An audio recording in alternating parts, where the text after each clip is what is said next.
Hey there everyone, welcome to my full review of the 35-150mm f2.8 to f4 lens from Tamron.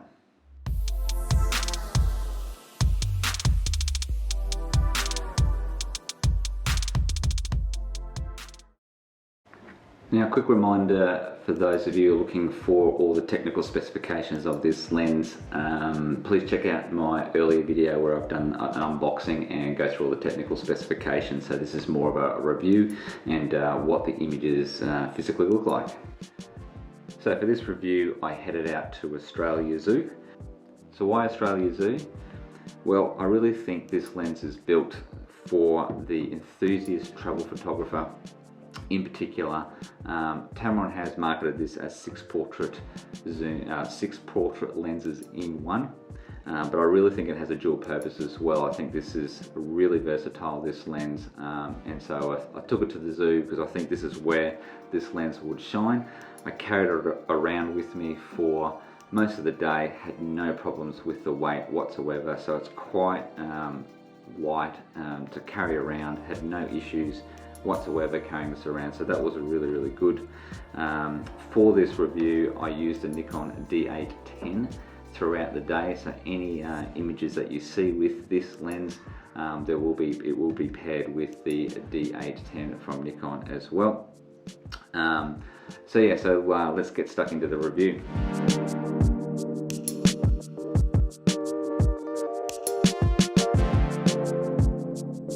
As soon as I got into the zoo, I wanted to do a quick VC check, and so I went and took an image of the bronze Irwin family statue with the VC on and the VC off.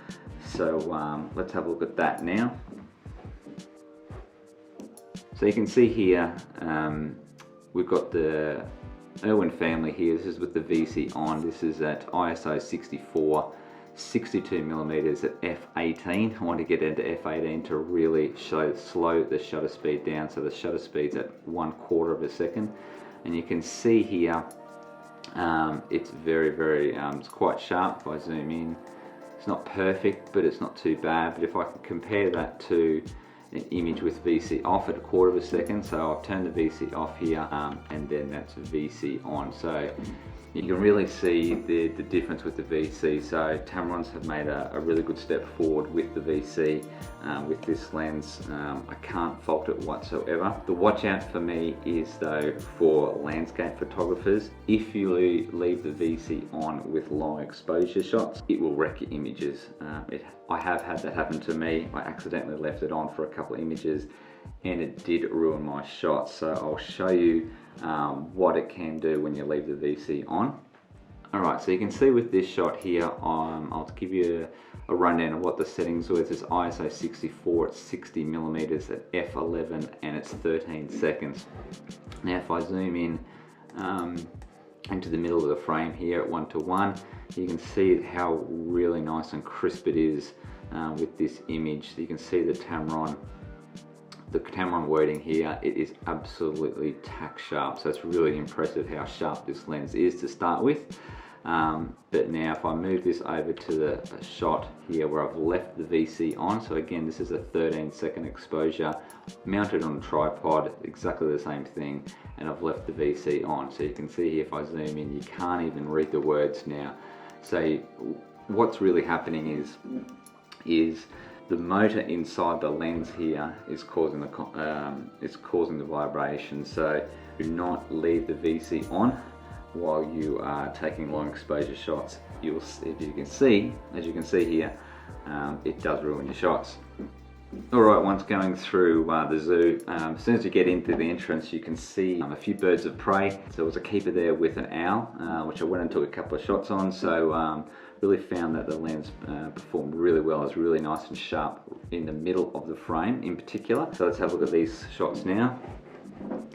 So you can see here with the owl, I'm at ISO 640, 95mm f3.8 and 1/320th of a second.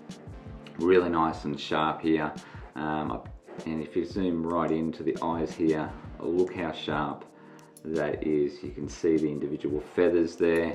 The eyes are tack sharp. It's really good image there of just how sharp it is. At f3.8 you can see the bokeh, there's some really nice separation from the subject to the background as well.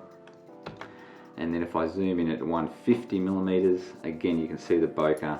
I'm in at f4 here at 150mm, at ISO 640 at 1/250th of a second. So if I zoom into 1:1 as well, you can really see the individual feathers here, how sharp this is. And so what's really pleasing about this lens, even though it's a zoom, it produces some outstandingly sharp images.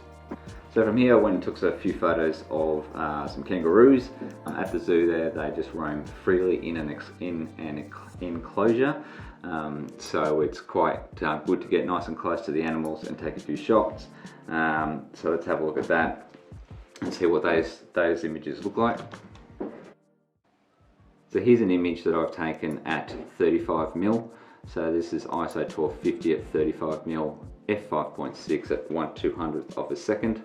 And you can see here 35mm, it's a good focal length to capture basically a whole scene. Then if I can move into 85, you can zoom in, and then at 150. So the versatility of this lens is really good. You don't have to change lenses whatsoever. And if you have a look here, 35 all the way into 150, such great versatility there. And if you zoom in again, you can see how nice and sharp it is. You can see all the fur of the kangaroo, the eyelashes as well, are really nice and sharp. From here, I went over and had a taste of Asia, and this part of the zoo is really famous for the tigers that it's got. And again, it's really quite interesting. I wanted to have a look at the versatility of the zoom range from 35 to 150. And so you can see here in this shot, I've got an image taken at 35mm. Next shot here is 150mm. So you can see how far you can zoom in. So I'm in the same spot. If I go back, there's the tiger there at 35mm, and now I zoom in to 150mm. And if I zoom in again, you can see there's a really nice crisp detail on the tiger as well. It's probably not as crisp as the other shots, and the reason is that I'm looking through a glass pane. This is not just through the naked eye. There's a big pane glass window through here to protect all the attendees.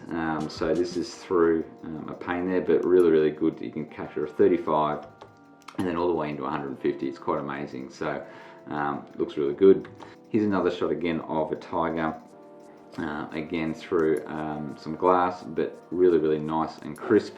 I'm at ISO 640 at 150mm at f4, so really nice and crisp again. So good results again through the exhibit there of Asia. So from here I went over to the Africa exhibit and wanted to test out taking some photos of giraffes and meerkats. Giraffes was quite exciting to take a few images of them. So here you can see an image of a giraffe here. I'm at 50mm at f3.5 at ISO 320 at 1/640th of a second. And then from there you can see here I'm now at 82mm, and then all the way in at 150. And if I zoom in on here, again, everything is super crisp, super sharp. It's another great image from the lens. This one looks particularly good. Again, it's not the greatest composed shot in the world, but I'm in at 150mm here. So the extra reach that you get is really quite good. And given that I'm using a D810 with the extra pixel density at 36 megapixels, I could quite easily crop this image as well. So if I zoom in 1:1, you can see the detail on this is quite outstanding. Really in the middle of the frame, this lens from a sharpness perspective really shines. You can see some really nice good bokeh in the background as well. The bokeh balls are nice and round, and there's even a nice fly that I've captured because I'm at 1/1600th of a second. My rest of the exposure shots is 1/20th. ISO 1320 f4 at 150mm.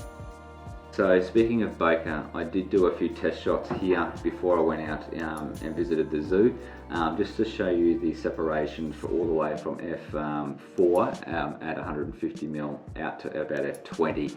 So I'll have a look, let's have a look at these shots now, and you can judge for yourself what you think of the bokeh. So this is 135mm at f4,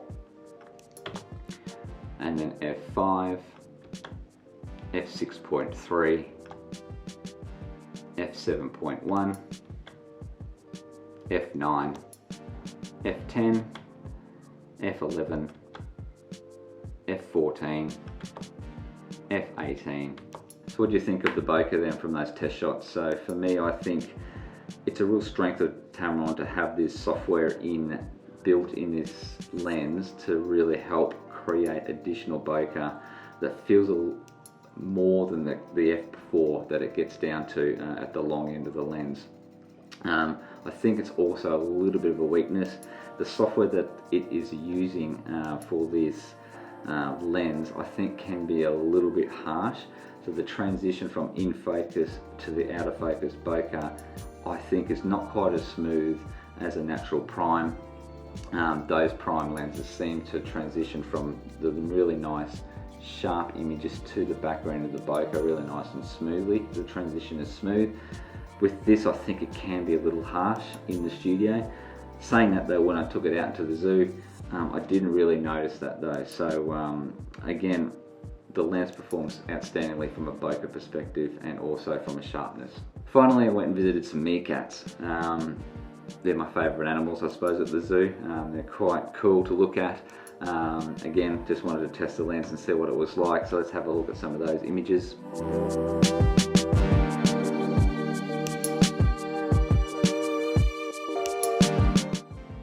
So here's an image of a meerkat. I'm at ISO 200, 150mm f4 and 1/320th of a second.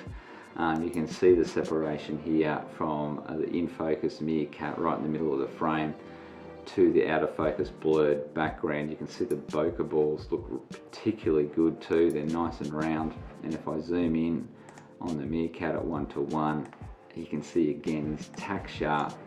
This lens continually performed well throughout the day. Nice and sharp images there.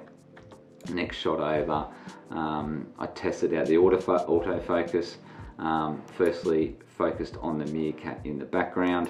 I'm again at ISO 200, 150mm, f4 at 1/640th of a second, and then transition to the meerkat in the foreground. Again, you can see some really nice separation, good bokeh balls. And if I zoom in, again, he is absolutely spot on and tack sharp.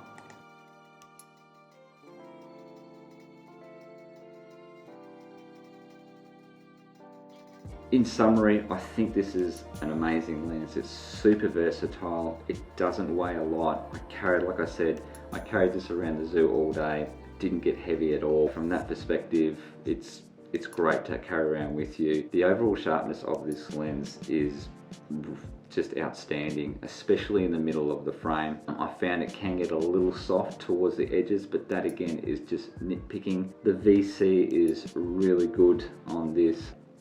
If you are on a tripod though, I highly recommend that you turn it off.